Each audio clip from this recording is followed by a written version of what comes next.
அவர்கிட்ட எவ்வளோ நேரம் நின்னீங்க, லைட்டு ஏன் போட வேணான்னு சொன்னீங்க, வண்டியில் எங்கே உட்காந்துருந்தீங்க, அப்படின்லாம் கேள்வி கேட்குறதுக்கு வண்டி எப்படி இருக்குது, வண்டி எப்படி இயங்குதுன்றதை நீங்கள் தெரிஞ்சுக்கணுமா? லைட்டு ரிப்பேராக இருக்குன்னு கூட சொல்லியிருக்கலாம். நீங்கள் எங்கே உட்காந்துருந்தீங்க, லைட்டு சுவிட்ச் எங்கே இருந்துச்சு, இந்த பேஸ்கெட் பால் அண்ணன்கிட்ட ஏன் லைட்டை போடலன்னு கேட்கும்போது விஜய் தான் போட வேணான்னு சொன்னாருன்னு சொன்னாங்க. லைட்டு கண்ட்ரோலே வந்து விஜய் கிட்ட தான் இருந்துச்சுட்டு ஆதவ் சொன்னார். லைட்டு கண்ட்ரோல் உங்கள்கிட்ட தான் இருந்துச்சா, நீங்கள் தான் போடாமல் தவிர்த்தீங்களா அப்படின்னு கேட்கலாம்ல. அதுக்கு லைட்டு சுவிட்ச் எங்கே இருக்குன்றது நீங்கள் தெரிஞ்சுக்காமல் எப்படி கேட்பீங்க? தண்ணி பாட்டில் இங்கேருந்து எடுத்து வீசினீங்களே, ஏன் வீசினீர்கள்? அப்போ அந்த இடத்துல ஏதோ ஒரு கரைச்சல் நடந்துச்சு, கசம்சா நடந்துச்சு, தண்ணி வேணும்னு கேட்டாங்க. அவ்வளோ கூட்டத்தில் அங்கேருந்து ஒருத்தர் தண்ணி வேணும்னு கேட்டது இந்த ஸ்பீக்கர் சத்தத்தை மீறி உங்களுக்கு கேட்டு நீங்கள் தண்ணி பாட்டில் வாங்கி வீசினீங்களா? அப்போது உங்கள் வண்டியிலேருந்து இருக்கிற தண்ணி பாட்டில் எடுத்து தான் அந்த கூட்டத்தில் அவ்வளோ கூட்டத்தில் இருக்கிறவங்களுக்கு கொடுக்க வேண்டியது இருந்துச்சு. அப்போ நீங்கள் தண்ணி பாட்டில் ஏற்பாடு பண்ணலை. இதெல்லாம் எப்படி கேள்வி வைப்பீங்க? இதற்கு தான் அளவை. சார் எல்லாரும் சொல்கிறாங்க இந்த சம்மன் அப்படிங்கிறது விட்னஸ் சம்மன் தான், இது ஒன்றும் திரு விஜய் அவர்களை மிகப்பெரிய அளவில் பாதிக்காது அப்படின்னு. விஜய் அவர்களை இது மிகப்பெரிய அளவில் பாதிக்குமா பாதிக்காதா என்பது கூட்டணிக்கு நீங்கள் தெரிவிக்கும் பதிலை பொறுத்து தானே அமையும். பாதிக்கலைன்னா பாதிக்க வைப்போம். ஏன்பா அதுதான் கோழி கழுத்து மாதிரி இருக்கு, அதுக்குள்ளே ஏன்பா போய் நீ கூட்டம் போட்டேன்னு இப்படி திருப்பினா முடிஞ்சு போச்சு. அந்த கோழி கழுத்தில் யார் அனுமதி கொடுத்ததுன்னு அன்னைக்கு கேட்டாங்க அந்த எம்பி. ஏன்பா அதுவே கோழி கழுத்து மாதிரி இருக்குது, அதுக்குள்ளே போய் கூட்டத்தை நீ ஏன்பா வச்சேன்னு கேட்டு இப்படி திருப்பி கேட்டால் முடிஞ்சிச்சா? இதுதான் விட்னஸ் சம்மன் அக்யூஸ் சம்மனுக்கான வேறுபாடு. அதனால் பெரிய சட்டம் தெரிஞ்ச மாதிரி பேசினுக்காதீங்க, புரியுதா? எப்படி வேண்டுமானாலும் மாற்ற முடியுமா முடியாதா? ஜோக்ஸ் அப்பா ஆர்ட். இன்னொன்று நீங்கள் விட்னஸ்ன்னு சொல்லிட்டீங்க, இதுக்கப்புறம் எப்படி நான் அக்யூஸ்டாக மாற்ற முடியும், நான் கேட்க முடியும்? அப்படி இப்படி கேட்க முடியும்? நான் இப்போ மாற்றிக்கிட்டேன். யூ சி, ஜோக்ஸ் அப்பார்ட், அன்னைக்கு திமுக அரசு திரு விஜய் அவர்கள் மீது கொலைப்பழி சுமத்த முயன்றது என்ற காரணத்திற்காகத்தான் எடப்பாடி பழனிசாமி, நாம், பிஜேபி ஆகிய அத்தனை பேரும் இந்த நேரத்தில் விஜய் அவர்களுக்கு துணையாக நிற்க வேண்டும், அவர் கொலைகாரர் அல்ல என்ற நிலைப்பாட்டை நாம் உறுதியாக எடுத்து அதை எதிர்த்தோம். அந்த அடிப்படையில் தான் திரு பழனிசாமி கரூரில் சம்பவம் நடந்த மறுநாள் காலையில் பத்திரிகையாளர்களை சந்தித்து திமுக அரசோட குறைபாடு இது, காவல்துறையின் குறைபாடு என்று பேட்டியளித்தார். ரைட்டா? ப்ராக்டிக்கலாக பேசுவோம். நிகழ்ச்சிக்கு எத்தனை மணிலேருந்து எத்தனை மணிக்கு இப்போ அனுமதி கொடுத்துருந்தாங்க? மாலை 3 மணிலேருந்து 7 மணி வரைக்கும் சார். ரைட்டு. 3 மணிக்கு காவல்துறை அனுமதி கொடுத்துருக்கு. நிகழ்ச்சிக்கு வர்றவங்களை வந்து கூடுங்கள் என்று நீங்கள் எத்தனை மணிக்கு வர சொல்ல வேண்டும்? 3 மணிக்கு. 12 மணிக்கு அந்த இடத்திற்கு விஜய் வருகிறார் என்று தாவேக சார்பாக அஃபிஷியலாக அனௌன்ஸ்மெண்ட் வருவதன் பொருள் என்ன? அதை யார் சார் அனௌன்ஸ் பண்ணது? தாவேக அஃபிஷியல் ஹேண்டில் வந்திருக்கு, பேப்பரில் விளம்பரம் வந்திருக்கு. இதை காவல்துறை எடுத்து கொடுத்துட்டாங்க. அங்கே கரூர் எஸ்பி ஜோஸ் தங்க எடுத்து கொடுத்துட்டார். நான் மட்டும் ஜெயிலுக்கு போகிறேன், தாங்க இவனையும் பிடிக்கும் அப்படின்ட்டு ஊற்றி கொடுத்துட்டார். எதுக்கு 12 மணி போட்டிங்க? மதிய இடங்கிட்ட கேட்டிருக்காங்க, ஏப்பா எதுக்குப்பா இது, யார் விளம்பரம் கொடுத்ததுன்னு புசிகிட்ட கேட்டிருந்தா இந்த வந்தான் இது போட்டு கொடுத்துரு. அவர் கோர்ட்லேயே அப்படி தான் சொன்னார். மதியனகன்ட்ட கேட்ட உடனே நான் யார் கடைசியில் இந்த 12 மணின்றது யார் ஃபிக்ஸ் பண்ணுதுன்னு யாரும் பொறுப்பேற்றுக்க மாட்டேங்கிறாங்க. யாருமே ஏற்றுக்கலாம். இந்த விஜய் தலையில் தான் கட்டணும். அதை ஏன் விஜய் தலையில் கட்டணும் சொல்லுங்கள்? அவர் தானே தலைமை. அது மட்டும் அல்லாமல் இதுக்கு முன்னாடி 5 கூட்டம் நடத்திருக்கீங்க. 5 கூட்டத்துக்கும் குழந்தைங்களை தூக்கிட்டு வந்தாங்களா? இந்த மதுரை மாநாட்டில் அவ்வளோ தூரம் சொல்லியும் மொட்டைவையில் குழந்தைய தூக்கிட்டு வந்தாங்களா? கரூர் சம்பவம் நடந்த பிறகு ஜேபிஆர் கல்லூரியில் நடந்த நிகழ்ச்சியில் குழந்தைகளோடு வந்தவர்களை திருப்பி அனுப்பினீர்களே, இது போல் அதற்கு முன்பு நடந்த ஏதாவது ஒரு கூட்டத்தில் திருப்பி அனுப்பியிருக்கிறீர்களா? விஜய் கூட்டத்துக்கு குழந்தைகளோடு வந்தவர்களை திருப்பி அனுப்பினார்கள் என்ற செய்தி தெரிந்தால் குழந்தையோடு வரமாட்டார்கள் அல்லவா? நீங்கள் அதை ரசிச்சிங்க. எந்த இடத்துலையும் உங்களுக்கு உள்ளபடியே நீங்கள் இந்த கரூர் சம்பவம் நடந்து திமுக இப்படி போஸ்டர் கொலகாரப்படி சுமத்துச்சுன்றதுனால இதெல்லாம் டிஸ்கஸ் பண்ணலை. வேறு எந்த கட்சியை விடவும் உங்களுக்கு அதிகம் கூட்டம் வருதுன்றதை நம்பி தானே சிஎம் ஆகலாம் நீங்கள் நினைக்கிறீங்க. வேறு யாருக்கும் இந்த க்ரௌடு வரலன்றதை நீங்கள் பெருமையாக நினைத்தீர்களா இல்லையா? மற்றவங்களாம் காசு கொடுத்து கூட்டிட்டோம், எங்களுக்கு அது மாதிரி பிரச்சனையே கிடையாது, நாங்கள் சொன்னாலே போதும். நீங்கள் இதை என்ஜாய் பண்ணிங்களா இல்லையா? இது வரைக்கும் காவல்துறையே 3 மணிக்கு தான் அனுமதி கொடுத்துருக்கு. இன்னொன்று, காலையில் அன்றைக்கி சம்பவம் நடக்கிற அன்றைக்கி கரூருக்கு காலையிலே கிளம்புனாரா இல்லையா விஜய்? சென்னையிலேருந்து ஈவினிங் கிளம்பல, 3 மணிக்கு தான் அனுமதி, மதியம் தானே கிளம்பிருக்கணும். காலையில் கிளம்புனாரா இல்லையா? காலையில் இங்கே விஜய் கிளம்புறத வச்சு தானே 12 மணிக்கு விஜய் அங்கே வர்றாரு நீங்கள் அனௌன்ஸ்மெண்ட் கொடுக்குறீங்க. அப்போ காலையில் எதுக்கு கிளம்புறீங்க சொல்லுங்கள்? உங்களுக்கு எத்தனை மணிக்கு அங்கே வர்றதா திட்டம்? 3 மணிக்கு. 3 மணிக்கு அனுமதி கொடுத்துருக்கு, உங்களுக்கு எத்தனை மணிக்கு வர்றதா திட்டம்? மொட்டை வெயிலில் என்னென்னு பேசுகிறதா பிளான்? உங்களுக்கு ஒரு 6 மணிக்கு வரதா திட்டம் போட்டிருப்பீங்க. தனி விமானத்தில் தான் வர்றீங்க, அதுக்கு தகுந்த மாதிரி தானே உங்கள் ஃப்ளைட் ஷாட் இருக்கணும். காலையில் எதுக்கு புக் பண்ணி எங்கே இருந்தீங்க? 4 மணிக்கு நம்ம விஜய் இந்த ஹோட்டல்லேருந்தோ இங்கே கிளம்பியிருக்காருன்னு நினைக்கிறேன். 12 மணிக்கு விஜய் இங்கே வர்றாருன்ற அனௌன்ஸ்மெண்ட்டை கொடுக்க சொன்னது யார்? விஜய்க்கு தெரியாமல் அது நடந்திருக்குமா? தெரியாமே நடந்திருக்குதுன்னு வச்சுக்கிட்டா அதோட நோக்கம் என்ன? அப்போ கூட்டம் அதிக அளவில் சேர வேண்டும். திருச்சியை விட, பெரம்பலூரை விட, தஞ்சையை விட, நாகையை விட கரூரில் அதிக கூட்டம் என்பதை காட்ட வேண்டும்ன்றது தானே ஒரு கட்சிக்கு, ஒரு தலைவர்களுக்கு நோக்கமாக இருக்க முடியும். சொல்லுப்பா. ஆமாம் சார். வேறு ஏதாவது நோக்கம் இருக்க முடியுமா? க்ரௌட் அதிகம் கூட்டி காட்டணும், மற்ற கட்சிகள்லாம் மிரளணும், இதானே அவங்க இன்டென்ஷனாக இருந்திருக்க முடியும். இப்படி தான் எல்லா கட்சியும் சிந்திப்பாங்க. எல்லா கட்சியும் சிந்திப்பாங்க. இது நீங்கள் இல்லைன்னா சொன்னீங்கன்னா போய் சொல்கிறீங்கன்னு அர்த்தம். அவ்வளோதான். மாசம் பார்த்தீங்களா? நாமளும் என்ன பார்த்தோம், வீடியோ எல்லாம் பார்த்துட்டு போது, யோ சரியான க்ரௌடுப்பா, பேசணுமா இல்லையா? எல்லா கட்சிகளும் என்ன பசங்க இப்படி ஏறி குதிக்கிறாங்க. அந்த இடத்த யார் போய் ஆய்வு பண்ணுது? ஆதவர்ஜுன் ஆய்வு பண்ணல. இந்த வேலுசாமிபுரத்தை புஷி போய் ஏதோ பார்த்துட்டு, மதியழகனுக்கு நல்லா தெரியுது. மதியழகனாவது சொல்லியிருக்கணும்ல. உங்களுக்கு இன்னொன்று, காலையிலேருந்து அங்கே எல்லா சேனலும் லைவ் போட்டுக்கிட்டு இருந்துச்சு. அங்கே இவ்வளோ கூட்டம் மொட்டை வெயிலில் நிற்கிதுன்றது உங்களுக்கு தெரியுமா தெரியாதா? நீங்களும் அந்த டிவி பார்த்துட்டு தானே இருந்தீங்க. நிர்மல் வந்து டீ கடையில் அமர்ந்து டிவி பார்த்தாருன்ற அன்றைக்கி அந்த ஒரு செய்திலாம் வந்துச்சு, நினைவு இருக்கா? அப்போ டிவிலேருந்து கூட்டம் சேர என்ஜாய் பண்ணிட்டு தான் இருக்கீங்க. மொட்டை வெயில் குடிக்க தண்ணி கூட வைக்காமல் அவனை கூட்டம் சேர விட்டுக்கிட்டு வேடிக்கை பார்த்துட்டு தானே இருந்தீங்க நீங்கள். இன்றைக்கி அப்படியே உருகுறீங்களே. 41 பேர் செத்தவனே தானே உருகுறீங்க. அந்த கரூர் சம்பவம் நடக்காமல் இருந்திருந்தால் அடுத்தடுத்த இடங்களில் இதை விட அதிக கூட்டத்தை கூட்ட வேண்டும் என்று நீங்கள் முயன்றிருப்பீர்களா இல்லையா? அந்த சம்பவத்துக்கு பிறகு ஒரு பிரச்சாரமே பண்ணல தானே நீங்கள். அந்த ரோட் ஷோக்கெலாம் அனுமதி கிடையாதுன்னு சொன்னது கூட அதிமுக எத்தனை கூட்டம் நடத்திடுச்சு? அப்போ இதான் உங்கள் பொறுப்புணர்வா? அன்னைக்கு இந்த திமுகவோட நிலைப்பாடு மற்றும் கொடுமைகளின் காரணமாக நான் பேசவில்லை. உங்களால் 41 பேர் இறந்துருக்கிறாங்க. அவர்களை பார்க்க முயற்சி செய்தீர்களா நீங்கள்? நான் இன்றைக்கி கேட்குறேன், இதை எது கரூர்லேருந்து போனீங்க நீங்கள்? குறைந்தபட்சம் திருச்சியில் தங்கி அவங்க கூட இருந்தவங்கெல்லாம் கரூர் எல்லையில் இருந்தாங்க, இவங்க உள்ள விடல. விஜய் போயிருக்கணுமா வேணாமா? உலகத்தில் ஒரு இறந்தவர்களுக்கான நிதி உதவியை ஆர்டிஜிஎஸில் ட்ரான்ஸ்ஃபர் பண்ணுற கட்சியை உலகத்தில் எங்கேயாவது பார்த்துருக்கியா? வீட்டில் உயிரை பறி கொடுத்தவன வீட்டுக்கு கூப்பிட்டு, இவர் இடத்துக்கு கூப்பிட்டு இளவு விசாரித்த கட்சி தலைவர் விஜய் தான். இப்போ இந்த கேள்விகளை எல்லாம் சிபிஐ எழுப்புமா எழுப்பாதா சொல்லுங்கள். இதுக்கு விஜய் பதில் சொல்ல வேண்டுமா வேண்டாமா? பிஜேபி அரசியல் இதெல்லாம் தூக்கி ஓரம் வைங்க. நானே எழுப்புறேன். நிச்சயமாக பதில் சொல்லிதாங்க. 41 பேர் சாவலைன்னா இன்னைக்கு வரைக்கும் இது மாதிரி இதே பிஹேவியர் தானே இருந்திருக்கும். சொல்லுங்கம்மா. மதுரையில் 3 பேர் செத்தாங்க. அதுக்கான ரெஸ்பான்சிபிலிட்டியை நீங்கள் ஃபிக்ஸ் பண்ணிட்டு தான் இந்த 41 இறப்புகள் ஆயிருக்காது இல்லை சார்? அந்த ஜட்ஜி வந்து பத்திரிகையாளர்கள்ட்ட உட்காந்து பத்திரிகையாளர் சந்திப்பு நடத்துனதுனால நம்ம விமர்சனம் பண்ணோம் ஜஸ்டிஸ் அருணா ஜெகதீசன்.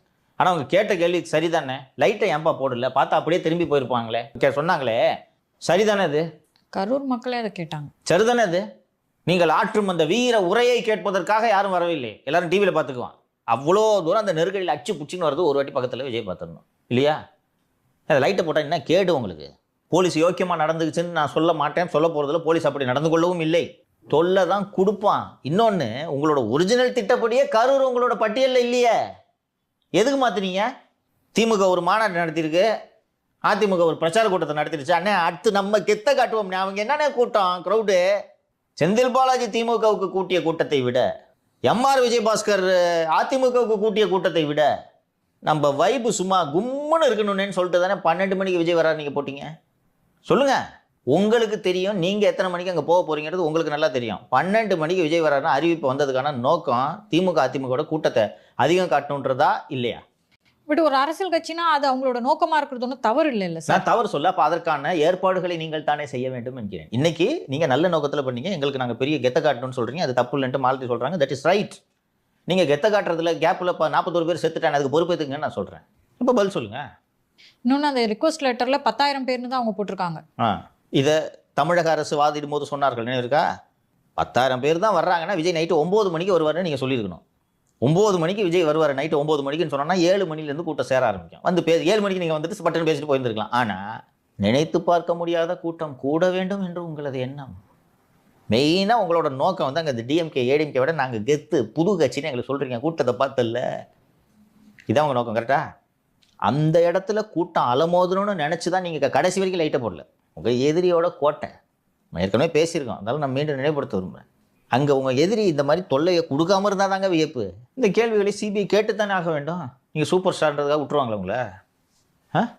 ஏன் விடணும் சொல்லுங்கம்மா. இப்போது டெல்லியிலிருந்து ஒரு சிபிஐ அதிகாரியை அனுப்பி தேவையான கேள்விகளை விஜயை பனையூர் இல்லத்தில் கூட கேட்டிருக்கலாமா? எது கேட்கணுன்றேன். கூட்டணி வரியா சொல்லுப்பா. ஜனநாயகன் இன்டர்வல் வரைக்கும் தான் படம் வரும். இன்டர்வலுக்கு மேலே இருக்கிறதெல்லாம் கட்டு சென்சாரில். அப்போ 2 மணி நேரத்தில் 30 நிமிஷம் தான் படமே தேட்டரில். பரவாயில்லையா? மறுபடியும் நடிக்க போகணும் சார். அப்போ தலையும் புரியாது வாழும் புரியாது சார். அவ்வளோதான். எங்களுக்கு இது ஆட்சேபகரமான சீனு. ரிவைசிங் கமிட்டி சேர்மன் சொல்லுவார், இன்டர்வல் பிறகு ஃபுல்லாக அப்ஜெக்ஷனபிள். ரிவைசிங் கமிட்டிக்கு அனுப்பிட்டாங்களா படம்? ரிவைசிங் கமிட்டி அமைக்கிறதுக்கே 40 நாள் ஆகும். எதுக்கு உனக்கு உதவி செய்யணும் அதை சொல்லு. எனக்கு சிம்பிளாக சொல்லு. ஆங்கிலத்தில் there is no free lunch என்று ஒரு பழமொழி, ஒரு சொலவடை உண்டு. இது அரசியல். நான் டேபிளுக்கு நான் ஒன்று கொண்டு வந்தேன்னா நீ என்ன கொண்டு வர பதிலுக்கு? இது இருக்கா இல்லையா? நீ என் தம்பியா? நான் எதுக்கு ஒன்று செய்யணும்? தம்பி மாதிரி தானே செஞ்சேன். கோழி கைத்துன்னு ஒன்று சொன்னேன்னா அந்த கோழி கழுத்தை பிடிச்சிக்கினே டெல்லி வரைக்கும் வந்துருக்கணும்ல நீ. இப்போ பதில் சொல்லு. நான் எதுக்கு உனக்கு உதவுன்னு சொல்லு. நான் உனக்கு உதவுவேன். ஒரு டெல்லி டிஎஸ்பி அனுப்பிச்சு பனையூரில் உன்னை விசாரிக்க சொல்லி உனக்கு எந்த பிரச்சனையும் இல்லாமல் நான் பார்த்துக்குவேன். நீ போய் பாசிச பாஜகன்னு திட்டிக்கிட்டே திமுக ஜெயிக்க வைப்ப. நாங்கள் தோத்துட்டு உட்காந்துருப்போம். திருப்பி திமுககாரன் இந்துக்கள் மனத்தை புண்படுத்துவான். அதுக்காக நான் உனக்கு உதவணுமா? இப்போ திமுக ஜெயிச்சா விஜயும் விட்டு வைக்காது சார். அது அவர் பிரச்சனை விடுங்க. நான் கேட்குறது பதில் சொல்லு. நீ என்ன தோக்கடிக்கிறதுக்கு நான் உனக்கு உதவணுமா? அப்போ நான் ஜெயிக்கிறதுக்கு நீ உதவு. இல்லை, திமுக தோக்கடிக்கிறதுக்கு நீ உதவு. நான் ஜெயிக்கிறதுக்கு நீ உதவு. நான் ஜெயிச்சாலும் திமுக தோத்துரும். இப்போ நீங்கள் என்ன சொல்லணும்? பட் அந்த டீலிங் எனக்கு ரொம்ப பிடிச்சிருந்துச்சு. அதனால் நான் ஒத்துக்கிட்டேன்னு சொல்லிட்டு கூட்டணிக்கு வாங்க. ஜனநாயகனை முழுசாக ரிலீஸ் பண்ணுறோம். நாளைக்கு காலையில் ரிவைசிங் கமிட்டி 1 மணி நேரத்தில் ரிலீஸு. சார், இந்த கரூர் விவகாரம் நீங்கள் சொன்னீங்கன்னா புரியுது. ஜனநாயகன் ப்ரொடியூசரோட கவலை. ப்ரொடியூசரோட கவலையெல்லாம் கிடையாது. 200 கோடி திருப்பி கொடுன்னு கேட்க போறாரு. இல்லைன்னா எனக்கு இன்னொரு படம் நடிச்சு கொடுன்னு கேட்க போறாரு. இந்த அந்த அரசியலுக்கு தான் கட்சி படம் இந்த கதையில என்கிட்ட சொல்லாத போலாம் கோர்ட்டில் கேசப்படுவேன். இல்லைன்னா ரெட் கார்டு விஜய்க்கு. சினிமா நடிக்க முடியாது, அரசியல் பண்ணவே முடியாது. ரைட்டா? இப்போ சொல்லு. ஏன்பா அப்பாவும் மகனுமே வெட்டிக்கிட்டு குத்திக்கிட்டு இருக்காங்க. பெத்த அப்பாவும் மகனா? நீ எனக்கு கூட பிறந்தவனா? அதுவும் நீ இந்த எப்போ பார்த்தாலும் பாசிச பாஜகன்னு வேற சொல்லிட்டு இருக்க. நானும் பொறுமையாக ஏதோ ஹெல்ப் பண்ணு பார்க்கலான்னு பார்த்தா சரி, சொன்னா சொல்லிட்டு போ, அது ஒரு கவலை இல்லை. ஆமாம், கூட்டணிக்கு வாப்பா, அண்ணன் கூட வா. அவர் ஒன்றும் பிஜேபி பாசிச பாஜக அப்படின்லாம் நினச்சி கூட்டலாம் அடிக்கலாம். தமிழக மக்கள் நலனுக்காண்டி கூட்டணி வச்சுட்டு போகணும் சார். அண்ணன் வைக்கல திட்டி வேணா. Jokes apart, it is for your welfare, it is for your survival. இன்னைக்கு இந்த தாவேக தொண்டர்களும் ரசிகர்களும் மிகுந்த மன வருத்தத்தோடு பேசுகிறார்கள். என்ன எங்கால அப்படின்னு நினச்சியா? எங்கால ஹீரோலாம் ஒன்றும் இல்லை, 0 ஆக்கிடுவாங்க. புரிஞ்சுக்க, இன்றைக்கி 0 தான். நீ படத்தை கொண்டு வர முடியுதா? ரொம்ப டீப்பாக போய் பேச வேண்டாம்னு நினைக்கிறேன். ரொம்ப வருத்தப்படுவார் விஜய். அதனால் விட்டுறேன். இதோட டைம் டு லீடுன்னு சொன்னீங்க. சொல்லும்போது ஜெயலலிதா டைம் டு ப்ளீடுன்னு ப்ளீட் பண்ண வச்சாங்களா? இதான் நீங்கள் கண்ணாடி வீட்டில் இருந்து கொண்டு கல்லெறியாதீர்கள். தான் செல்வி ஜெயலலிதா இல்லையேன்னு நம்பி வந்தால் இதை மாதிரி பண்ணுறீங்களே சார். அரசியலில் வெற்றிடம் என்பது இல்லை. அன்னைக்கு சொன்னாங்க குஜராத்தில் வேணா மோடி, தமிழ்நாட்டில் இந்த லேடி இல்லை, மோடி வந்துட்டாருங்க, முடிஞ்சா. Next jokes apart. விஜய் புரிந்து கொள்ள வேண்டும். விஜய் ரசிகர்களும் புரிந்து கொள்ள வேண்டும். விஜய்க்கும் தெரியும், அவங்க ரசிகர்களுக்கு தெரியாது, விஜய்க்கு தெரியும். 100% விஜய் திமுகவையும் அதிமுகவையும் வீழ்த்தி விட்டு குறைந்தது 150 தொகுதிகளில் வெற்றி பெறுவார் என்று விஜயால் உறுதியாக சொல்ல முடியுமா என்று அவங்க ரசிகர்களே சொல்கிறாங்க. 1-2 எம்எல்ஏக்கள் வர வாய்ப்பு இருக்குது, அதிகபட்ச நம்பிக்கை. நீங்கள் எடுக்கக்கூடிய இந்த முயற்சியால் ஒருவேளை திமுக மீண்டும் ஆட்சி அமைத்தால் 8 கோடி மக்கள் பாதிக்கப்படுவார்களா மாட்டார்களா? நீங்கள் பதில் சொல்லுங்கள் மாலதி. நீங்கள் தான் அடிக்கடி என்கிட்ட ஆஃப் கேமரா கூட கேட்குறீங்க, சார் இப்படி அநியாயம் பண்ணுறாங்கன்னு. அநியாயம் தான். நான் கேட்குறதுக்கு பதில் சொல்லுங்கள். இன்றைக்கி விஜய் ஒரு நியூ ஃபேக்டர். இந்த நியூ ஃபேக்டர் அவரோட அரசியல் புரியாமையினாலும் அல்லது அகந்தையினாலும் நான் தான் சிஎம் என்ற அந்த எண்ணத்தாலும் நான் போட்டியிடுறேன்ட்டு சிறுபிள்ளை பயமரியாதை என்பார்களே, அதுபோல் விளையாட்டுத்தனமாக போட்டியிட்டு திமுகவை வெற்றி பெற வைத்துவிட்டு அவர் மீண்டும் சினிமாவுக்கு போய்விடுவார். 8 கோடி மக்கள் 5 ஆண்டுகள் அவதிப்பட வேண்டுமா வேண்டாமா? ஒரு தனி மனிதர் செய்யக்கூடிய தவறுக்காக 8 கோடி மக்கள் அவதிப்படலாமா? இப்படி சிந்தித்து பாருங்கள். பிஜேபி செய்வது சரி என்பது உங்களுக்கு புலப்படும். சார், இப்போ திரு விஜய் அவர்களுக்கு முன்னாடி இருக்கிற ஆப்ஷன் என்னங்க சார்? பிஜேபி சில நெருக்கடிகளை கொடுக்குது, கூட்டணிக்கு வரணும் அப்படின்னு சொல்லிட்டு. ஆனால் இன்னமும் தனியாக நிற்கணுமா வேணாமான்றது அவர் தான் முடிவு பண்ணணும். ஸோ அவர் முன்னாடி இருக்க ஆப்ஷன் என்ன? ஒரே ஆப்ஷன், தேசிய ஜனநாயக கூட்டணியில் இணைந்து எடப்பாடி பழனிசாமியை முதல்வராக்குவது ஒன்றுதான் ஆப்ஷன். தனியாக நிற்கலாம் அப்படின்னு சொல்கிறாங்களேங்க சார். திகாரில் நிற்பீங்க.